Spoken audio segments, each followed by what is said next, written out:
been at a new festival, the Realization Festival, and it's given me the cue rather, for my few thoughts this evening, which I hope will be a bit of a springboard for what you, Tom, and Michael talk about shortly. In my background, my Zoom skills have reached a point where I can flip background mid-talk, and I hope you can see there a replica, actually, of a very famous statue which is in London. But this is the replica that is in St Giles House in Dorset. It's actually the former home of the 7th Earl of Shaftesbury, and the figure in Piccadilly Circus in London is formerly known as the Shaftesbury Memorial Fountain at the end of Shaftesbury Avenue. And I wanted to talk about the figure, the statue, because it's often misnamed. It's often called the Ant-Eros statue in London, when actually, and I want to let you into a secret now, it's actually Eros's brother, who was known as Ant-Eros. Ant-Eros. Now, we know this because the sculptor Alfred Gilbert said that he was going to make a sculpture of Ant-Eros rather than Eros. And I want to tell you the story of Ant-Eros and Eros to explain why, and to see whether there's even a link here into what Michael and Tom might talk about. So the story of Eros and Ant-Eros is that Eros was born to Aphrodite, and Aphrodite quite quickly got very worried about her son because he didn't seem to grow up. He remained kind of chubby and a bit flabby, and he kind of flopped along the ground, and his wings weren't growing. He couldn't really fly. He seemed a bit stuck to the earth, not able to reach the heavens. And she was so worried, she went to see her sister, Demeter, who lived in a forest and knew how to fix most things in life. And Demeter said, yeah, look, this is what you need to do. You need to have a second child, and its father needs to be Ares, the god of war. And so Aphrodite did that and called her second child Ant-Eros. And whenever Ant-Eros and Eros were playing together, they kind of matured, they grew up, their wings grew, they were able to lift off from the earth and soar a bit into the heavens and know more fully the love after which they're named. And whenever they were separate for one reason or another, particularly Eros seemed to regress and get stuck a bit on the earth. And this was a very well-known myth in ancient Athens in particular. In fact, if you ever go to Athens and want to just walk a bit off the beaten track around the Acropolis, you can walk onto the north side of the Acropolis and spot where the ancient altar to Ant-Eros and Eros was. And the story goes that young lovers would go and make an offering at the altar in the hope that their love would mature. It wouldn't stay as a kind of erotic infatuation, but would grow the resilience and robustness to carry them into further life. And I came across this story actually originally in Plato, because in his dialogue, the Phaedrus, Plato hints at the myth as well. And there he talks about it in relation to philosophers growing up. He, of course, thought of philosophy as not some kind of abstract game played in universities, but as almost a religious way of life that enabled human beings to return to the source from which they came, which was as much divine as it was terrestrial.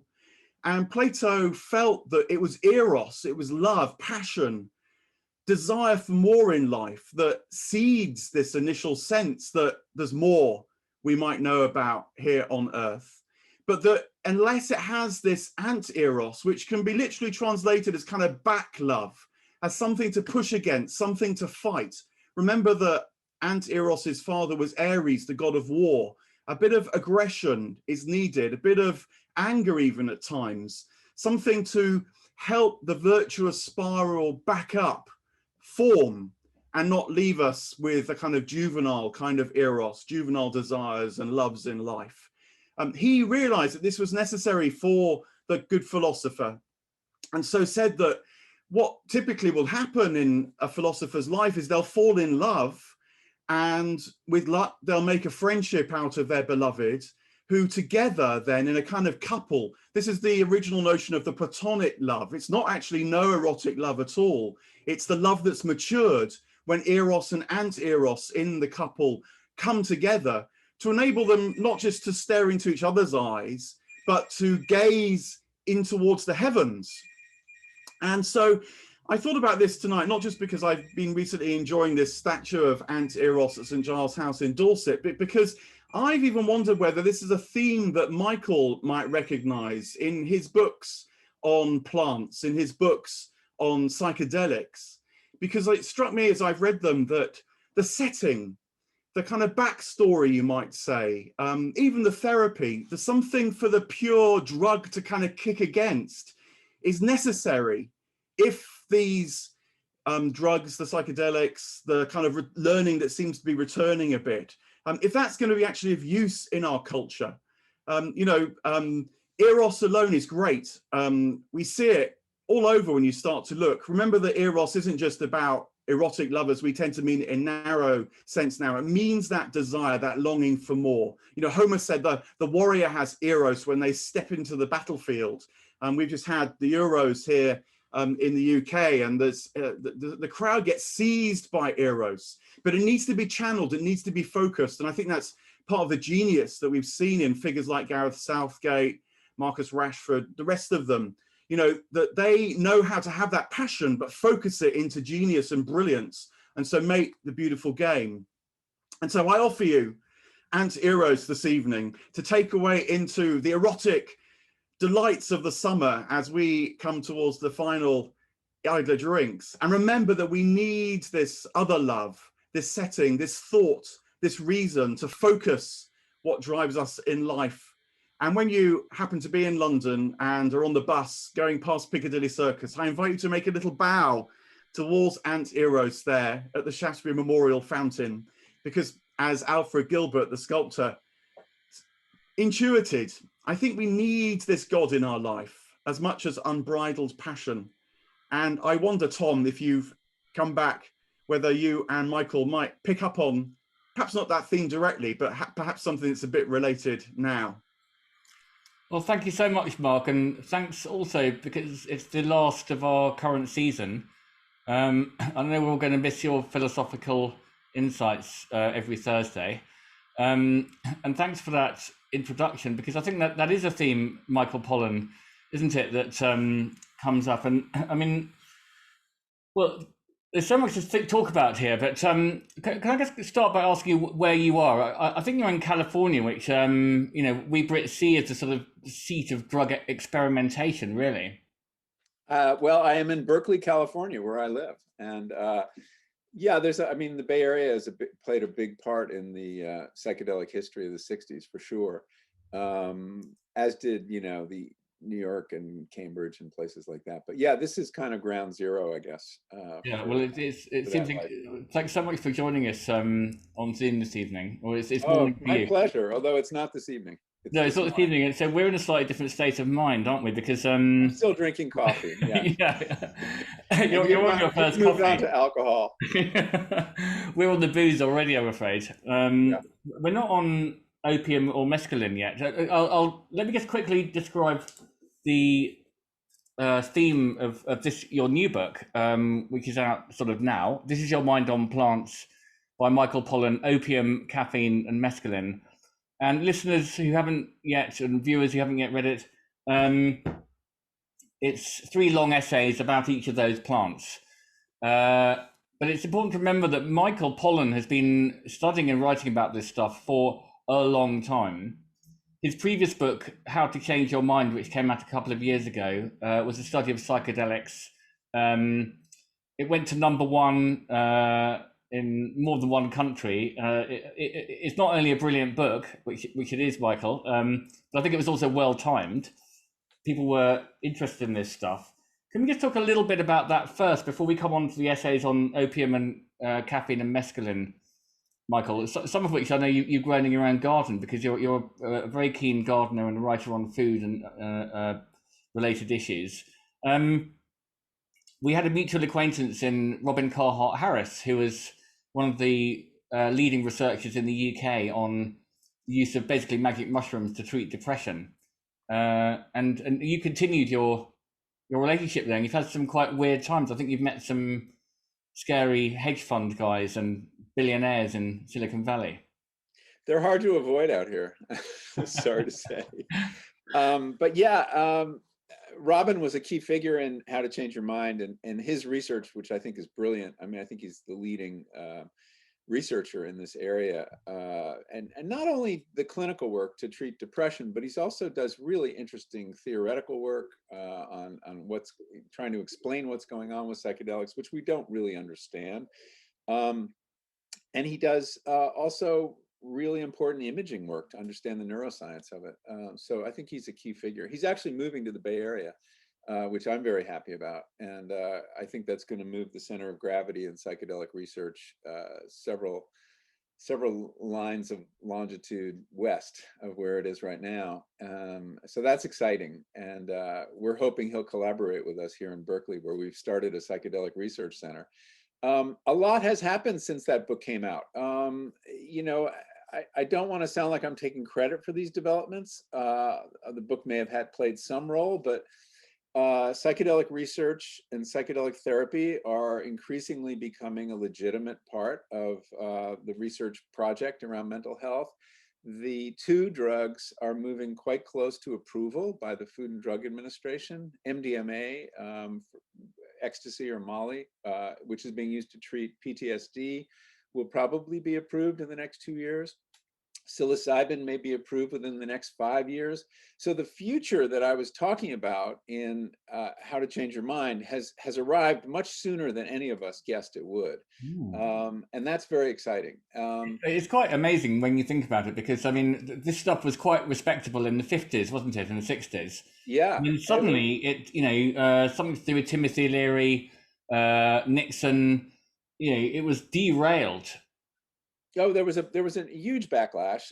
Some of it was just because the drugs were being used somewhat recklessly and they were very disruptive to society. Some of it, though, was deliberate work on the part of President Nixon, who regarded LSD as a personal threat to his war effort. I mean, you had young boys, 18-year-olds, refusing to go to Vietnam. This is unprecedented. And he thought maybe it was LSD causing them to question authority, which, you know, he may have been right about that. In fact, there's a quote in this new book from John Ehrlichman, who was his domestic policy advisor, explaining the real motivation behind the war on drugs, which President Nixon declared in 1970. And he said, for us, we saw blacks and hippies as the enemy.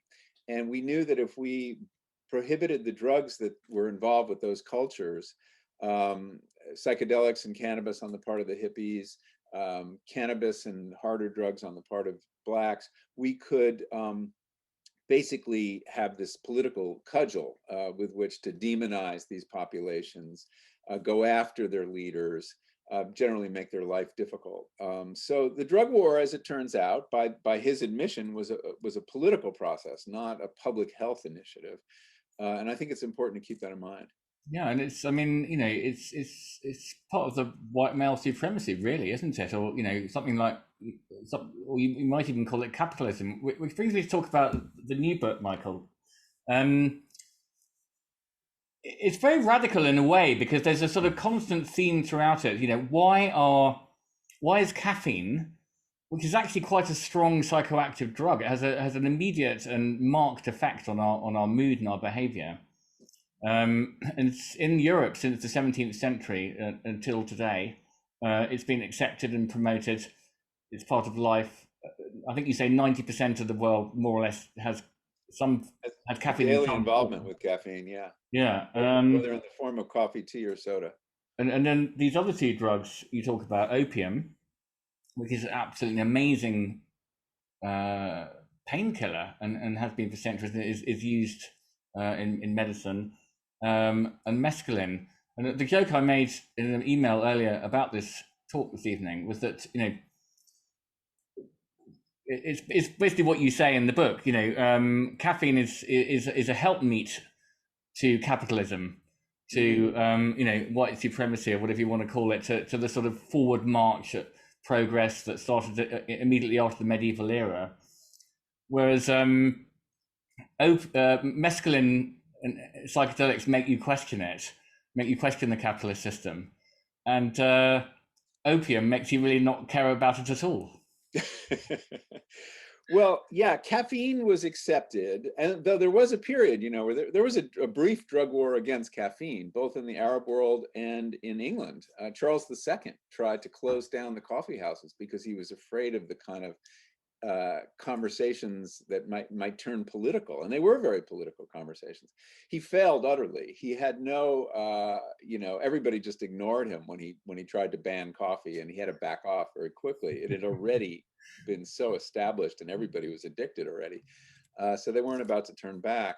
But in general, it seems that the drugs that contribute to the smooth workings of the machinery of our civilization and economy tend to be supported, and others that, yes, as you say, cause people to question it or muck it up in some ways are not. And so psychedelics, as an example, were regarded as very disruptive in the 60s, that they were leading to divisions in society between the youth culture and adult culture. We had what was called a generation gap that was pretty unprecedented.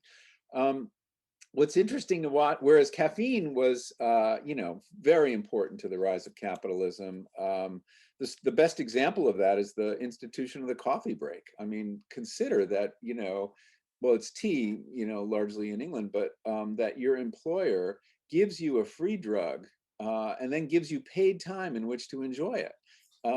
That's quite interesting. Why is your employer doing that? Well, you bring up that example. There's that brilliant story about an employer who introduced coffee breaks.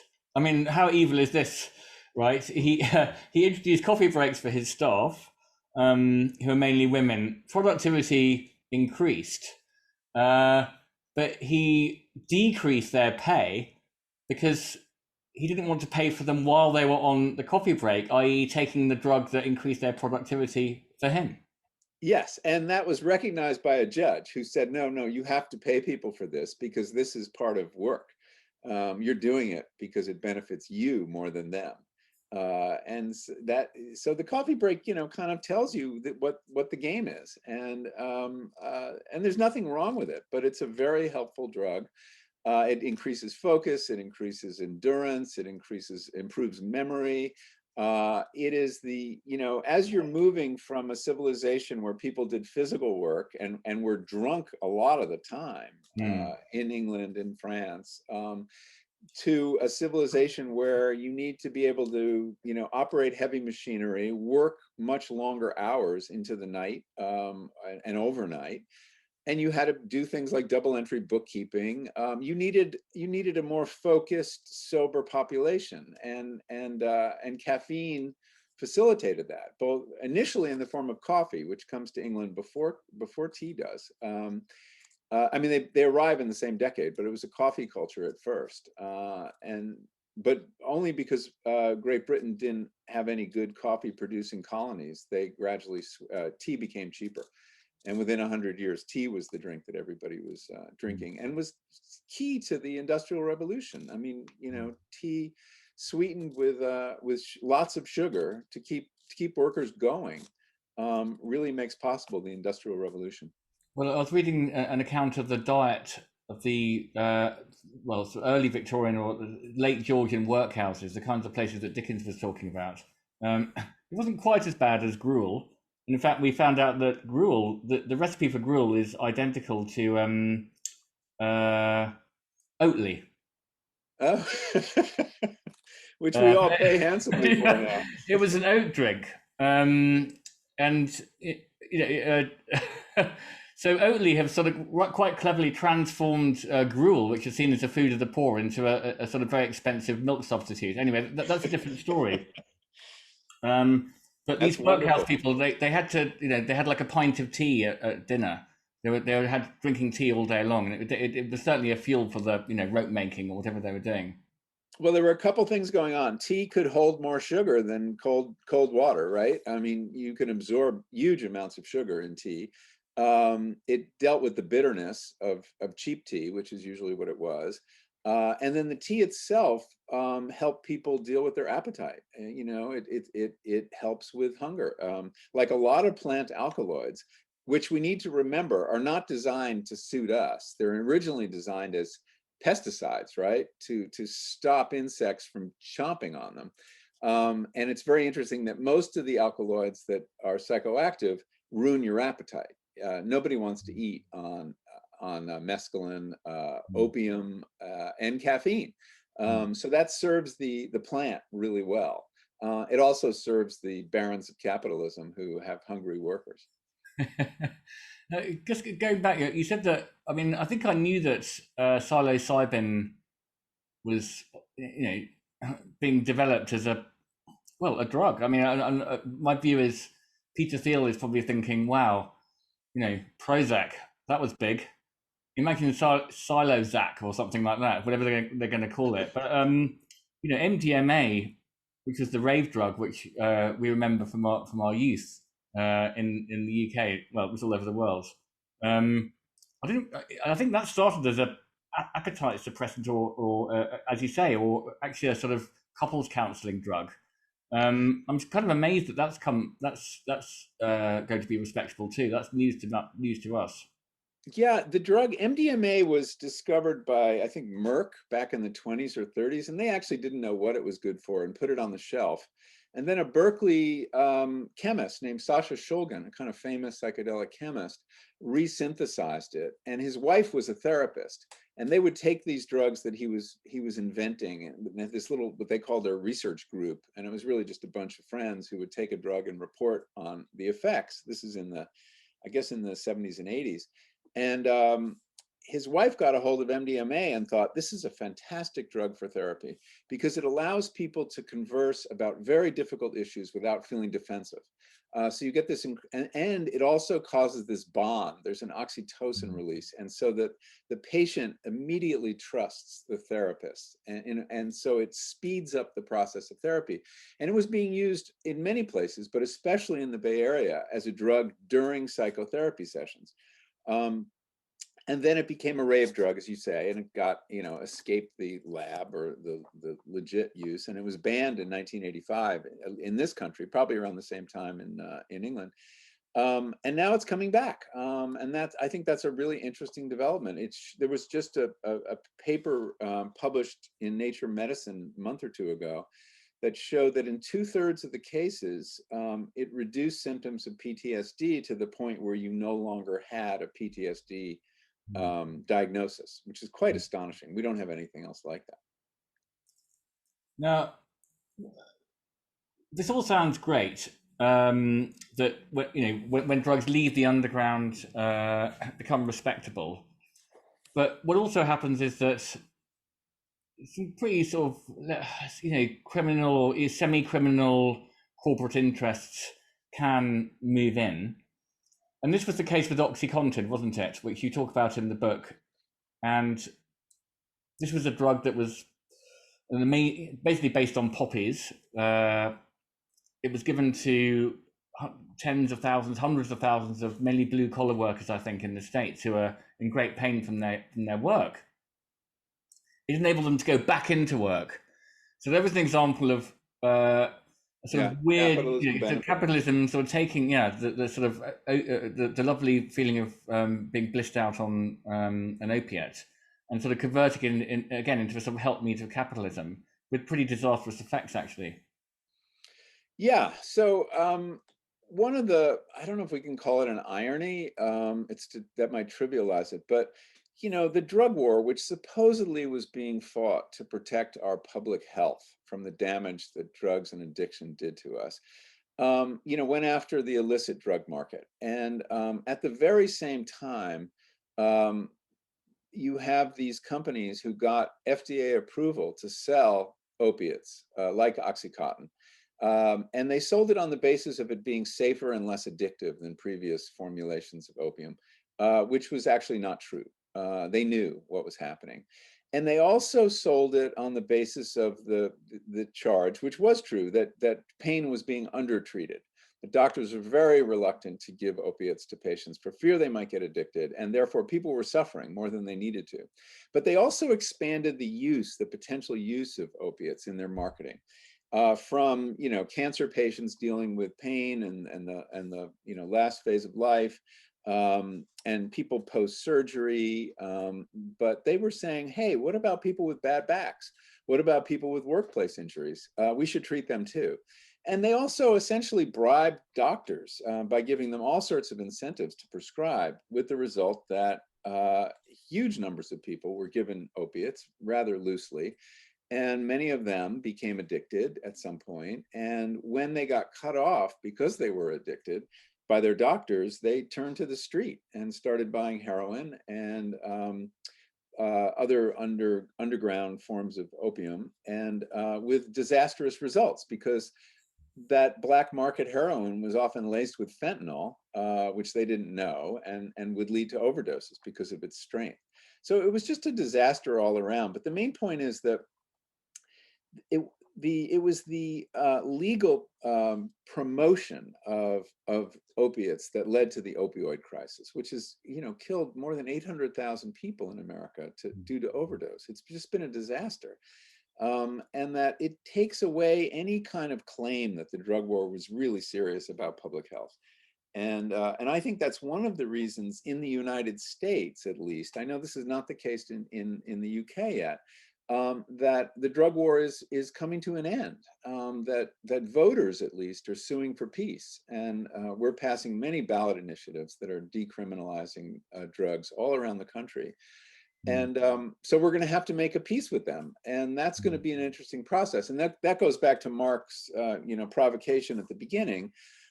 These are powerful chemicals, powerful forces in society, and they need containers to be harnessed well. And the drive for transcendence and the drive to eliminate pain are very strong. But the Greeks, to refer to their wisdom once again, had a very good word for drugs. They called them pharmakon, which meant both a curse and a blessing, depending on the intention, the rituals you surround it with, the occasion on which you're taking it.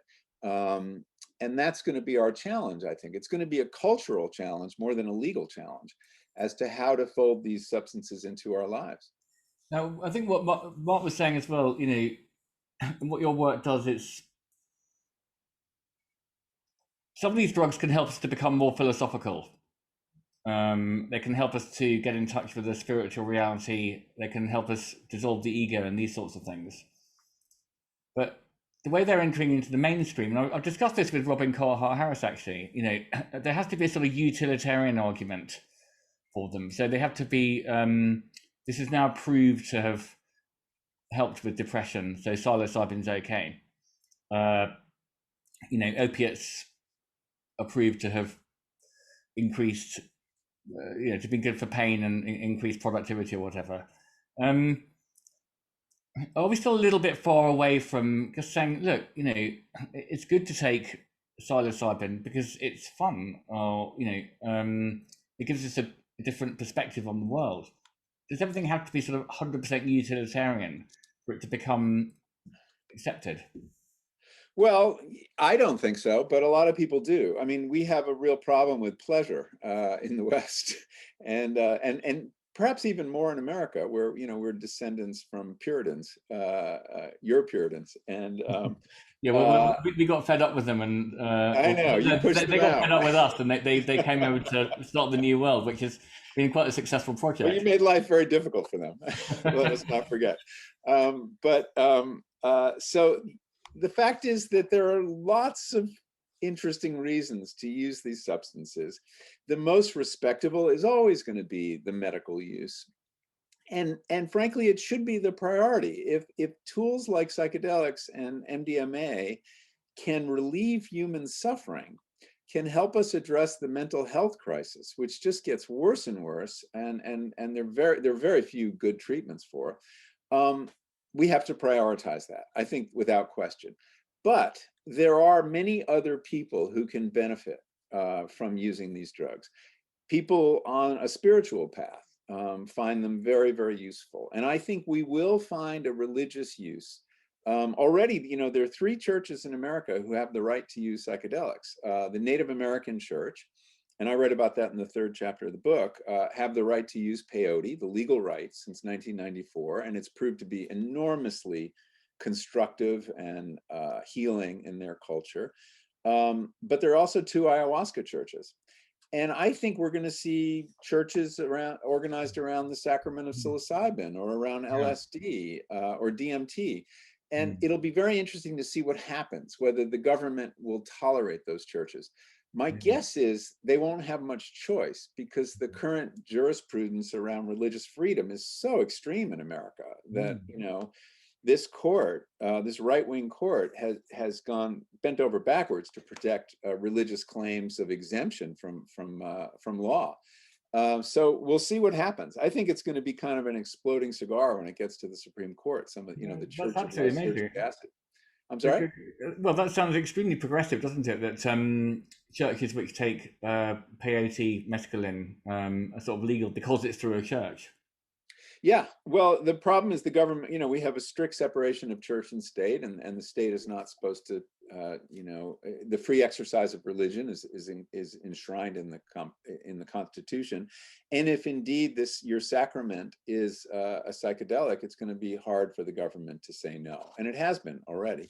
So we'll see what happens there. Yeah. But then there are other people, more secular people, who, let's say, are just stuck in life, that they're paralyzed by habits and need to, you know, one of the things, as Robin has demonstrated, that psychedelics help, you know, nudge people out of deep grooves of thought and behavior, rumination. We all struggle with habitual thoughts and habitual behaviors and addictions of one kind or another. And so I think we're going to have to find the proper container for well people. The betterment of well people, as one of my sources put it in How to Change Your Mind. And I think that's going to be just a really interesting cultural project. I don't believe that psychedelics should simply be legalized. I don't think they should be commercialized, but I also don't believe anyone should go to jail for the personal possession or growing them or using them or sharing them.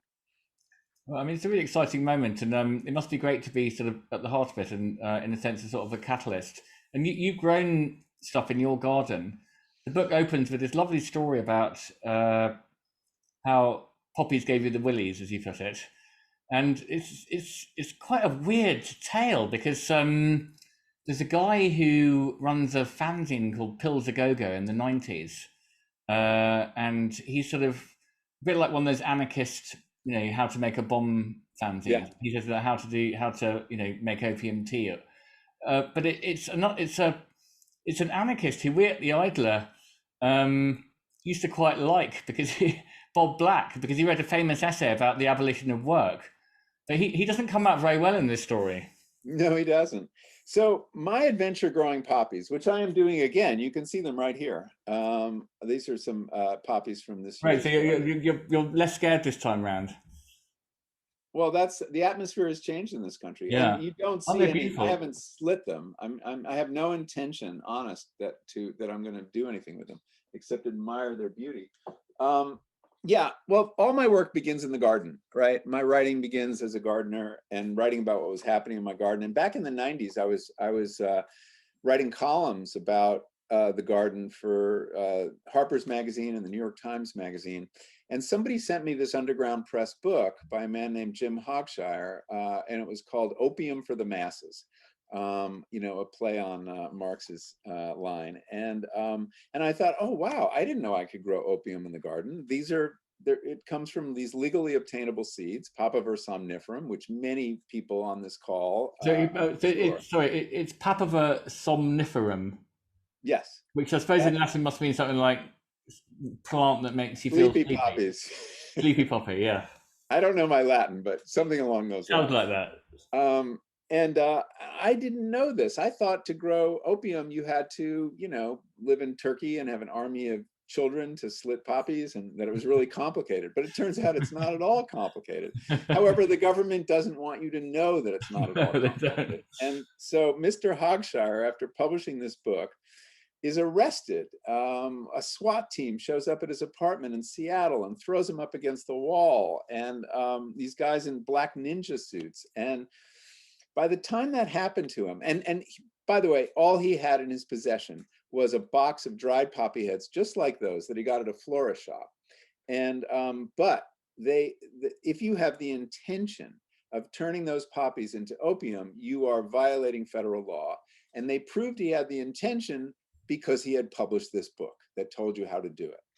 Now, I at the time was already growing my own poppies, and I had been in touch by email with Jim Hogshire. So my interest, my intentions were all over his hard drive, which was seized by the police. So this put me in a state of complete fear and paranoia. And I had just a horrible summer, the growing season, trying to figure out whether I was at risk. I learned that indeed the government did have a quiet campaign to round up home poppy growers and discourage. They went to seed companies in England and here and told them to stop carrying Papaver somniferum, even though it was perfectly legal. Anyway, I finished this long piece, and on the advice of lawyers, before I could publish it, well, some lawyers said, don't publish it. It's a confession. You're going to get arrested, and they're going to take your house away, which they can do under U.S. law. If your property is guilty of growing a controlled substance, they can confiscate it. So this is what the drug war has done to our civil liberties. It's really quite astonishing. But I was convinced to publish it in an abridged form, and I was forced to censor myself, which I've always regretted. And I took out the scene. I took out the instructions for how to turn those poppy heads into opium. But readers can now read the unexpurgated.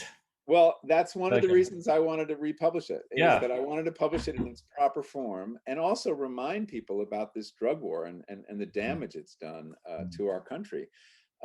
So anyway, it was quite an adventure. In the end, I was not arrested. My land was not taken, but it was terrifying. It was my brush with the drug war. So I talk as I've revised this chapter, I've restored the missing pages and also explained the context that at the very summer that I was having this nightmare, OxyContin was being introduced by Purdue Pharma, and the real opioid crisis was beginning out of our awareness and out of the FDA's awareness as well. So this chapter is my parable of the drug war. It's a fantastic story, and if you haven't got the book, do read it. It's told in Michael's characteristically journalistic but also fun, bouncy style, and it really sort of rocks along.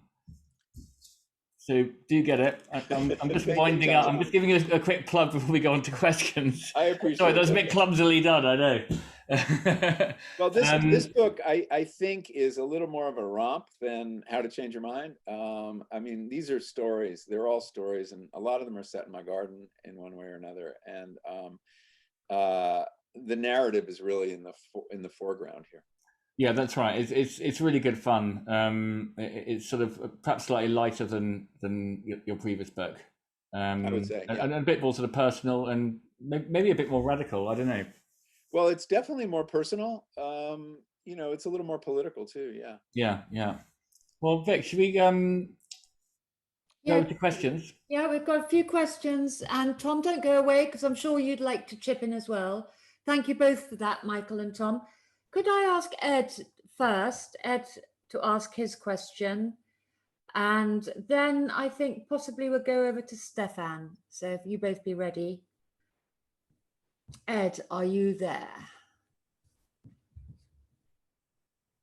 Right, we haven't, Ed's not managing to unmute himself yet. Ed, hold on, keep trying, but Stefan, Dr. Stefan Kembrovitz, will you ask your question? Hello. Well, it's an observation because I became aware that quite a number of people in my practice were using cart, which is imported fresh from places like Yemen by air, 2 or 3 times a week, quite a number of tons a week coming into the airport. And I think that's changed because I think the law changed. And this is caffeine, I think, and cathionine. Please correct me. And now these are a bit stronger than caffeine with the F, and a bit weaker than cocaine.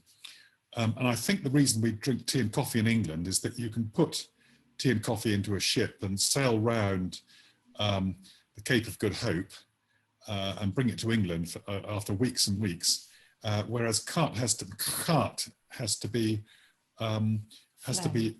eaten very fresh within a few days. Another observation is that a lot of government business is always conducted in the Yemen upstairs in cart rooms, sitting on pillows in a comfortable ventilated room. And over a couple of hours, people will discuss business and government matters in a pleasant way. And after 2 or 3 hours, the people may get a bit ratty, and then it's time to go home. And these things are socially sanctioned, aren't they? I mean, cocaine is socially sanctioned in Bolivia with ritual, and of course, tea and coffee are socially sanctioned in England. But when cocaine is released into the inner city, it's a disaster, and bloodshed follows. So the final observation, sorry about so many, is that the sort of 21st century drug users I'm acquainted with tell me that they didn't want to chew that third world stuff for a couple of hours, all leaves and twigs. They wanted the fruits of modern pharmacology. And I think that's quite enough from me. Please comment. Thanks, Stefan. Yeah, those are really interesting comments. Khat I'm not that familiar with, though I do know it is a stimulant and somewhat up from caffeine in its effects, and as you say, down from cocaine, and is chewed in a leaf form. I know it's illegal in England. I don't know what its status is here. Probably the same, but probably because of all those shipments coming in. It is banned, and you can't even grow it in your garden if you could. The context in which drugs are used, I think, is really important. This goes back to Mark's point again. Cocaine in the form of coca leaves is eaten commonly, is chewed commonly in Bolivia and other countries in South America, and apparently with very little negative effect. That it is when you refine it and intensify it into the form of powdered or crack cocaine that it is becomes more of a health problem. And why is that? I mean, when you say people want it in a more intense form, I think that's the imperative of the drug war. Because if you are going to be arresting people for moving these substances around and selling them, you want to shrink their mass as much as you can. One of the reasons that cannabis in modern times has gotten so much stronger than it was is that the penalties are by weight. And one of the reasons LSD became more popular than mescaline is because of that. So LSD, which you measure, doses measured in micrograms, right? Millionths of a gram, you can put on a very light piece of paper. It's virtually weightless, whereas you need about 400 or 500 milligrams of mescaline. So this drive to intensify the strength of drugs, to purify them, is very much a product of the way we fight the war on drugs. And that if you could return to some of their, natural forms, if you will, there's kind of a built-in safety effect because you can't chew quite that much or get that much into your system. But according to Andrew Weil and Wade Davis, who've done a lot of ethnobotany in South America, coca is a perfectly safe and healthy, habit in the countries where it's used that way. You alluded to ritual too.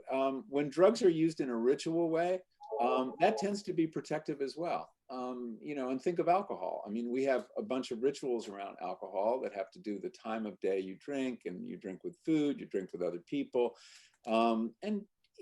By and large, the people who honor those rituals in their drinking are not the ones who get into serious trouble with alcohol.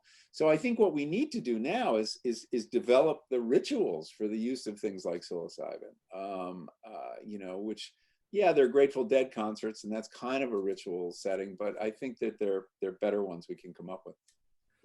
That's Thanks so for your question, interesting. Stefan. Yeah, good question. And I'd quite like to bring Mark in on that. And Mark, while you're unmuting, quite a few people, and Michael, have asked about ayahuasca. And of course, there are rituals currently, Yes. at least, being built up around ayahuasca. Somebody, I have to say, in the chat has mentioned, and I think a couple of people agreed with her, that it doesn't always seem to, with the people who've taken it, who you meet, don't always necessarily seem to have reached the conclusion that possibly they thought they would, or they feel as if they're getting to. Yeah, so ayahuasca is a South American tea made from 2 plants, one of which contains DMT and one activates it by suppressing an enzyme. And it's a very powerful experience. It can be a very dark experience. Some people learn important things on it, some don't. A lot of that depends on the shaman or the guide you're with, and your set, set and setting. Those terms introduced by Timothy Leary are really important. Set meaning your mindset going into the experience or expectations. Setting mean the physical setting. How safe are you? How conducive is this to a journey? If you take a powerful psychedelic and you're not in a safe place, and you haven't given much thought, in fact, to the set or setting, you can have a terrifying experience, a scarring experience, and people do. And it's important to understand that there are psychological risks to these substances. But yes, ayahuasca is an example of a psychedelic where we have imported not only the drug, but the way it's administered. And there are usually, there's usually an elder involved, and there's a lot of music and blowing of various smokes and all this. I mean, I've participated in a couple ayahuasca circles, and they're really interesting experiences. I think, we have things to learn from that. The group use too, I think, is significant. Ayahuasca is usually taken in a group, not individually. So sure, yeah. Mark, what were you going to add? Yeah, well, I was going to ask you a little bit about the legal issue, because you mentioned there quite a nuanced position, perhaps, about legalizing and so on. And it makes me think, I feel very much in two minds about these things. So, for example, I work in a mental health hospital in South London. And in South London now, you very rarely step out onto the street without smelling cannabis in the air. And yet South London is not a happy place. And mental health, I think, is really the hidden epidemic that no one much talks about. I mean, you can hardly underestimate it, actually, the distress that many people are living in. And so this business about context and setting and so on is so crucial that I just wonder how you can ever really possibly do this at scale, or whether the destructive sides of releasing drugs into the general populace are going to sort of rush ahead of the benefits. Well, drugs are already released in the general population. I mean, the drug war hasn't stopped the use. The reason you're smelling all that cannabis is essentially prohibition has failed. So people are going to use these drugs regardless. I think it's important to look at all the motivations people have to use drugs. Many people are using drugs to medicate themselves. Many people who have, live in, horrible circumstance economically or because of mental health problems, drugs are one of the few pleasures available to them. And so, an addiction, which is a very real problem, appears to be the result, not just of chemistry, although chemistry is necessary, but circumstance. And that, we need to look at the 80–90% of people who use drugs without getting addicted. What's different between them? Well, sometimes it's mental health difficulty. It could be trauma in childhood, and it could be just a kind of level of despair.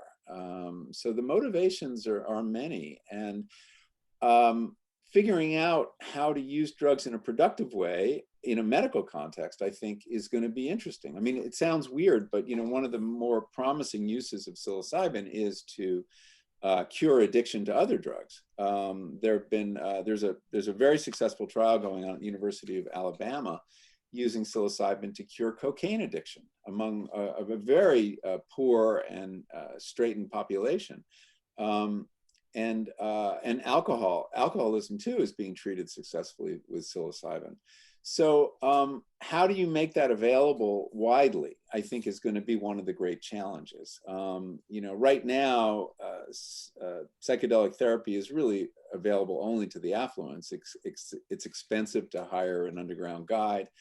The challenge of this work is getting it approved. So National Health will recognize that this is a more efficient and more effective therapy for X, Y, or Z and pays for it. And then you will be able to democratize access to it. Okay, yeah, thanks for that. I'd like Annabelle Huxley. Annabelle, will you ask your question? Please. Annabelle is actually, we might as well admit, Michael's very, very excellent publicist. In fact, we were chatting about her just before we came on air. So this might be a setup. Be careful. It might be a setup. Annabelle, will you ask your question? I promise it's not a setup. I just wanted to ask you if you might also, because you are a psychonaut, I love that word, and you're prepared to take these things on our behalf and sort of report the frontier. Would you also talk about the simple beauty of the mescaline experience? I think it's very striking how ordinary but intense that is. It's incredibly attractive story. Yeah, thank you for asking that, Annabelle. In the interest of the reader, I did experiment with mescaline in the chapter and managed to get a hold of some synthetic mescaline. It is not a very common psychedelic, but it was really interesting and different than I expected. I took it during the pandemic, a time when our world has felt very claustrophobic, and our experiences were limited, and we had no travel. And I thought it would take me somewhere else and would be a way to journey during this pandemic. But in fact, it did the opposite. It took me deeper into the here and now than I had ever been.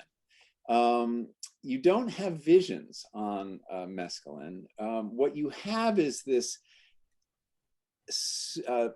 superfluity of sense information coming in, so that things just become much more detailed, much more riveting than they ever were before. Very ordinary things in your life. You can spend a very long time staring at an apricot in a bowl and smelling it and Didn't Aldous Huxley say I suddenly became incredibly interested in my brown corduroy trousers. The folds in his trousers, yes, and then Botticelli, the folds in Botticelli, and so it's a drug that opens up the doors of perception, as Aldous Huxley said, and allows in so much more information, and it makes you feel that indeed we are only getting a trickle of reality admitted to our consciousness. And that makes sense. You know, our senses and our consciousness evolved to help us survive and reproduce and find food and all these kind of things. It didn't evolve to give us a true picture of what's out there. And so this sense of more, of sufficiency, that I lost my need to escape. I could simply, by dwelling on what was right in front of me, all became utterly fascinating. And so, yeah, it was a really interesting experience. The only negative about it, I found, was that it went on for a really long time. It's like 14 hours. And I was done with mescaline long before mescaline was done with me. I just wanted to I want to have dinner and go to bed, but I couldn't quite. But it was very interesting. It also is a drug, unlike other psychedelics, that allows you to hold a conversation. And that helped me understand the use of it among Native Americans. They use it in a group, in a teepee, everyone arranged around a fire, and everyone focused on one individual's problem, whether it's alcoholism or divorce or whatever it is. And I can see how it lends itself to the energy of a group and taking in, being very present with people and focusing energy on one person and their problem. And so I think it's a very interesting substance that deserves more research. So far, it hasn't been getting a lot of attention by the researchers. I think because of the length of the experience, you'd need 2 shifts on the, on your therapists and guides to deal with 14 hours. But maybe in a group context, it would become more efficient to use. So thank you, Annabelle, for your question. Very good to see you. Very good question. We've reached the end, and there were more questions. There were more questions, but listen, everyone, buy the book and you'll get your answers. Tom and I really recommend it. Do buy it from bookshop.org, the link that I've sent you. Don't buy it from what us booksellers call the other place.